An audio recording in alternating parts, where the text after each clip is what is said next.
आं बेखौ रायजो राजाफोरनि आखायाव हगारनो सानदों आरो बिनि गोरोन्थिया जोंनि रायजो राजाफोरनि जोङो बेफोरबायदि बाथ्राखौ साना हसियानो जोङो आन्धा मेगनजों जाय मानसियानोखि अकल गावनि स्वार्थनि थाखाय खामानि मावो बर' हारिनि थाखाय खामानि मावालासिनो थांग्रा बे मानसिनि आखायाव जोंनि सासननि गादिखौ हगारना होनायनि दायनिगिरिया हाग्रामा महिलारि नङा जों रायजो राजा हिसाबैसो।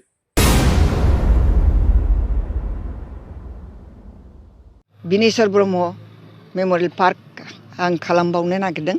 बिनि सायावबो बिथाङा बिथोन होदों दे बिनि सायावबो खालाम होननानै बिथोन होदों। बेखौबो खालामगासिनो दं दा मावोबो माने बिथाङा जाथिनि थाखाय सेक्रिफाइस खालामनानै थांबाय। जोंहा देबनागरि स्क्रिप्टजोंनो लेखा फरायनानै बेसेबांबा आवगायखाबायमोन 10-20 बोसोर आवगायखाबाय। बिनि उनाव प्रफुल्ल महन्तनि आमोलाव बिथाङा चिफ मिनिस्टार जानायनि उनाव एजिपि सरकार दानाय समाव माने जोंनि माबाफ्रा गार्जियानफ्रा रमान स्क्रिप्टनि थाखाय आन्दलन खालामदोंमोन नालाय दा प्रफुल्ल महन्तनि दिनावनो जों बर' हारिनो रमान स्क्रिप्टखौ गथायदोंमोन होदोंमोन। खुलुमबाय रायजोफोर, आरोबाव फि थांखि ब्लग इउटुब चेनेलनिफ्राय रायजो राजा बयनिसिमबो दिनैनि फुंबिलिनि गोजोननाय जासिहरग्रोनाय जाबाय। स' रायजोफोर, आं दिनै नोंसोरजों सावरायनो थाखाय मोनथाम बिसयनि भिडिअ लानानै फैनाय जादों।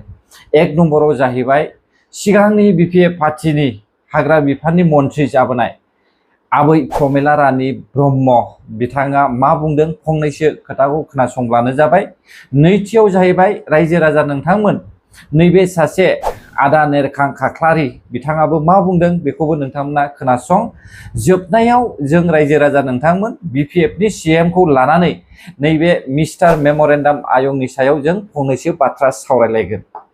बे समाव रायजोफोर नोंथांमोना खोनासंदो आबै प्रमिला रानी ब्रह्मआ मा बुंदों। ससेल' खोनासं, नोंथांमोना आं ससेल' दिन्थिनाय जागोन।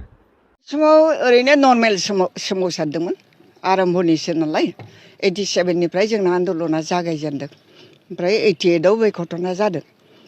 दा जोंनि स्ल'गाना जाहैबाय डिभाइड आसाम 50-50, माने 50 नान बड'फ्रा 50% आसामाव थाथों आरो ट्राइबेलफ्रा माने 50% एलेकायाव थाथों, बेबायदि सिन्था खालामनानै जोङो मोनसे एलेका बिनानै जोङो आन्दलन खालामदोंमोन बर'लेण्ड बानायनो थाखाय। बे समाव नाम होआखैमोन, नमेनक्लेचार गैयामोन जे ट्राइबेलफोरनि थाखाय बर' आरो एनादार ट्राइबेलफोरनि थाखाय जोंनो मोनसे सेपारेट स्टेट नांगौ होननानै आन्दलन खालामदोंमोन। बे आन्दलना पिटिसि जुगनिफ्राय पिटिसिनि आमोलनिफ्रायनो जादों। बिथांमोना उदयाचल नाम दोनदोंमोन। दा जोंनि मानगोनां बड'फा उपेन्द्रनाथ ब्रह्म बिथाङाबो फरायसा आफादखौ लानानै एबसुखौ लानानै बिथाङाबो माने पिटिसिनि सायाव सोनारनो हायाखै, लामा नायनो हायाखै। बिथांमोना आन्दलन खालामबाय, दासिमबो जेबो फिथाइ थायाखै। अब्ला जों बयबो खोनाबाय आबै प्रमिला रानी ब्रह्मआ दिनैनि समावहाय गायदे हेलेना मोननि रुंसारि सानखौ लानानैहाय बिथाङा माखासे सल'बाथाफोर बायदि जारिमिन फोरमायनानै होनाय जोङो खोनादों। बेबायदिनो आबै प्रमिला रानी ब्रह्ममोन बायदि बैसोनि मानसिफ्रा गासैबो मोनथिगौ बर' जाथिनि गेजेरावहाय मा मा जाबोखो आरो मा मा जागासिनो दङ बेखौ बयबो बिथांमोन बायदि बैसोनि मानसिफ्रा मोनथियो। नाथाय मैया दाख्लैनि 15-20 बोसोरनि मानसिफ्रा नंखाय होननानै साननो रायजोफोर। आबै प्रमिला रानी ब्रह्मआबो बेफोरखौहाय गोसोखांनाय नङामोन, सानथ'नाय नङामोन। नाथाय बिथाङा बे समावहाय बिपिएफआव गैला, यानिखि बिपिएफ पार्टिनिफ्राय बिबान मोनाखिसै। हयथ' बिथांनि गोसोआवबो माखासे दुखु दङ। बिनि थाखायनो दिनै रियेल जारिमिनखौहाय रायजो राजाफोरनि सिगाङावहाय बेखेवनानै होबाय। बेखौ खोनानानै आङो गोजोननाय मोनदों। रायजोफोर, आङो आसा खालामो बिपिएफनि सिएम मिस्टार महिलारि बिथाङा जोंनि बर' हारिनि जायफ्रा जारिमिनारि रुंसारि जानानै थांबाय, जायफ्रा दावहायावहाय थैनानै थांबाय, जायफ्रा पार्टि दानानैहाय बेबायदि बर' रायजो राजाफोरखौहाय दैदेनबोबाय, बैसोर बायदि गोरों गोरा सुबुंफोरनि रुंसारि जानायफोरनि थाखाय मोनफा मोनफा जुदि जारिमिनारि खाम्फा बानायोब्ला अब्ला जोबोद मोजां जागोन होननानैहाय आं सानो रायजोफोर। दिनै जों बयबो मिथिगौ जोंनि बर'नि गेजेरावहाय एनडेबि फोरबो दङ, बिएलटि फोरबो दङ आरो आबसुबो दङ। दा बेखौ जोङो सिन्था खालामनानै नायोब्ला एनडेबि फोरनिबो मुंख्लं खाम्फा थानांगौ आरो एनडेबि फोरनिबो माखासे मिउजियामफोर थानांगौ होननानैहाय आङो सानो रायजोफोर। बिएलटि फोरनिबो मिउजियाम थानांगौ, अनलि मुंख्लं खाम्फाल' नङा, मिउजियामबो थानांगौ। नैबेफोरखौहाय आङो सानो आरो आङो गोजोननाय मोनदों गायदे हेलेना मोननि नामावहाय जे रुंसारि जानायनि नामावहाय जे गार्डेन बानायनो नागिरदों, चिलड्रेन पार्क, नैबे चिलड्रेन पार्क बानायनो नागिरनायखौहाय आङो गोजोननाय मोनदों। आसा खालामदों बेयो जाफुंथारगोन होननानैहाय। दानिया खोनासंदो रायजोफोर, नेरखां खाख्लारि आदाया मा बुंदों। हाग्रामा महिलारिया बिटिसिखौ फानजोब्बाय। मानोना बिथाङा दिनैनि समाव ट्राइबेलफोरनि मानसि नङा, गुबुनारिफोरनिसो मानसि। जि हाखो, जि रायजोखो, जि बिटिसिखो बेसेबांबा हाजार हाजार मानसिफोरनि बलिदाननि गेजेरजों मोननाय, बे मोननाय जोंनि अधिकारखौ बिथाङा दिनै फाननो लाबाय। आरो बोरै फाननो लादों?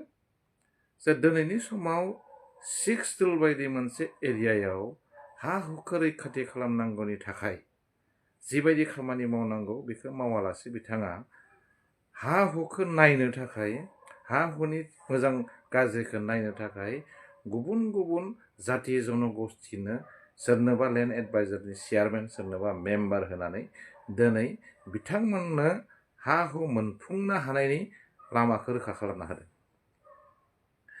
दा आयेनगत भाबै बिथांमोना बेखौ खालामनाय नङा।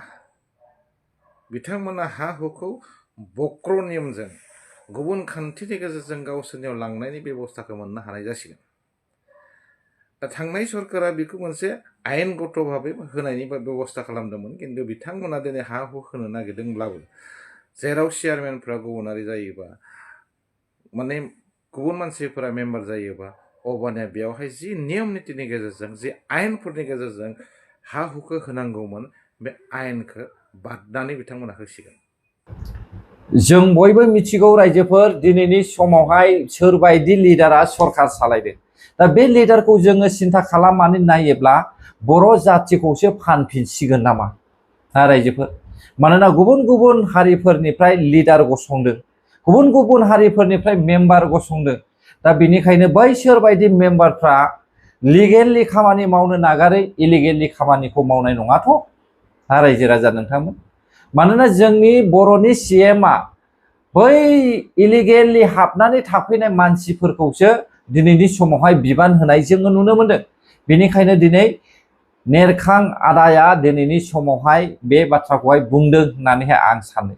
गोजोननाय मोनदों बिथाङा जे गोसोनि दुखुखौ फोरमायनायजों लोगोसे रायजो राजाफोरनोहाय शेयार खालामनानै होबाय। नोंथांमोनाबो सिन्था खालामदो BPF पार्टिया मा मावनो थांगासिनो दङ।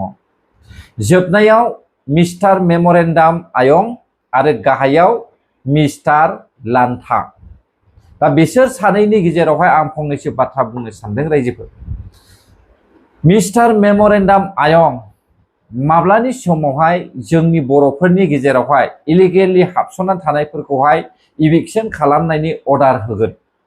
रायजो राजा नोंथांमोन थारैनो हागोन ना नोंथांमोना नैबे गाहायनि जे बिथांनि अर्डार मथे बेखौहाय नोंथांमोना अर्डारनि बारगा खामानि मावनो हागोन ना? आं सानदों मिस्टार मेमरेन्डाम आयंमोना एकमात्र बिथांमोना फैसा लानानै रायजो राजाफोरखौहाय थगायनानै दोनगोन। मिथिबाय रायजोफोर? मानोना गासैबो अर्डारानो नैबे गाहायनि हाइकमान्डनिफ्रायसो फैयो। दिनै हाइकमान्डआ जुदि 2003 निफ्रायनो थानांगौ होननानैहाय जुदि अर्डार होयोब्ला अब्ला जोंनि बर'नि गेजेरावहाय मा अबस्था जागोन बेखौ नोंथांमोनाबो सिन्था खालामब्लानो जाबाय। मिस्टार मेमरेन्डाम आयंआथ' बुंदों फाथाल मोनथाम थानाय जानांगोन। फाथाल मोनथाम माने 75 बोसोर ना, 75 बोसोर थानाय बेयावहाय जानांगोन, अब्लासो बेयाव थानो मोनो होननानै बुंदों। नाथाय नैबे गाहायनि हाइकमान्ड बर'नि बयनिफ्रायबो देरसिन लिडारानो जुदि बिथाङा 2003 निफ्रायनो थानो मोनो होननानै बुङोब्ला अब्ला बेखौहाय नोंथांमोना मा लिगेलि खारगोन होननानैहाय सानदों नामा रायजोफोर? आं सानदों रायजोफोर हाग्रामा महिलारिया बर' हारिखौहाय धंस' खालामनायनि लामायाव लाबोबाय होननानैहाय। अब्ला जाथि फानग्राया सोर गोग्लैगोन हा रायजोफोर? दानिया रायजो राजा नोंथांमोना नायलांबाय थाब्लानो जाबाय मा मावो मा मावा ना। समायखिराबो लाखांबाय, देरहाखांबायबो, सरखारबो दाबाय, दा गासैखौबो जोङो नुजोब्बाय। दानिया रायजो राजानि खामानि मावना पेन्डिं जानानै दङ। मा मावो नोंथांमोनाबो नायलांदो। गोजोन्थों। अब्ला जायफ्रा आंनि भिडिअखौ जोबजासे नायबाय, बर' हारि जै जाथों, जय बर' हारिनि।